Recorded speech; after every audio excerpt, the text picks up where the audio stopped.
But what do you want the relationship between Saudi Arabia and Israel to be? What do you want it to be like? Saudi Arabia want Israel announce that they accepting the Arab initiative.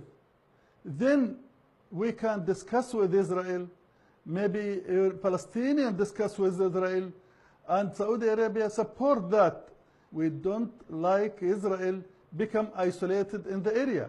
We don't like Israel become fighting the Palestinian and Palestinian fighting them, and we are fighting them. We have to cooperate together. This is my idea about that. Ruler Jibril, he says he wants peace with Israel. He wants them to accept the Saudi peace plan of 2002, and he's worried about Iran destabilizing the region. So he's talking to Israeli people, Israeli officials. What's wrong with that?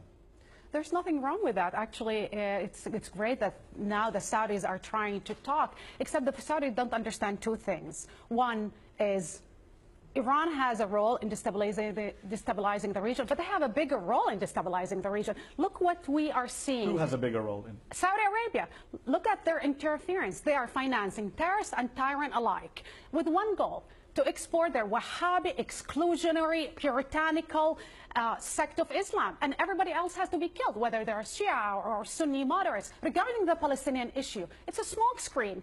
The Israelis have spoken, General, and have spoken clearly. And in a democracy, and I know that you don't maybe understand how democracy works, it's very clear. When people vote for a government and decided for the Netanyahu government, and the Israeli voted for that government doesn't want any peace initiative, not the American one, let alone the Saudi one. Let General Eshki respond.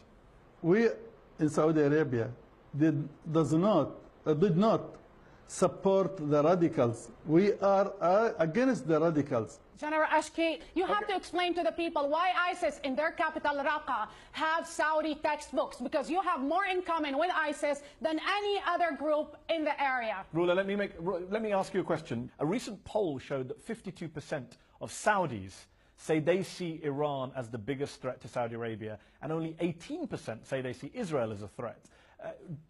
So what would you say to those who say that General Eshki, when he reaches out to Israel against Iran, he's simply reflecting Saudi public opinion? He's doing what his people want.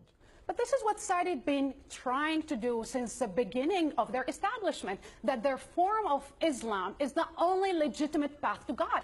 And the polls are reflecting that kind of ideology and that kind of mentality. It's not far away from what ISIS is doing. Okay, let me bring the subject back to what we were discussing. Saudi Arabia has constantly said it's a champion of the Palestinians over the years. How do you think Palestinians feel when they hear you refer to Benjamin Netanyahu as a strong leader and a logical leader, you called him? I told about him a strong leader and logical leader because that means not strong against Arabs, but I said he is strong in his country. He can announce about that, because the fanatics in Israel, the radical in Israel, when they accept the initiative, all the Israeli will accept that. Let's let the smoke screen aside. You are actually dialoguing with a right-wing government who's oppressing Palestinian peoples, negating them any kind of rights, that is actually very vocal about annexing the whole land. General, what you are doing is actually selling out the Arab cause, the Palestinian cause, in the name of one thing: Wahhabism and anti-Shiite sentiment.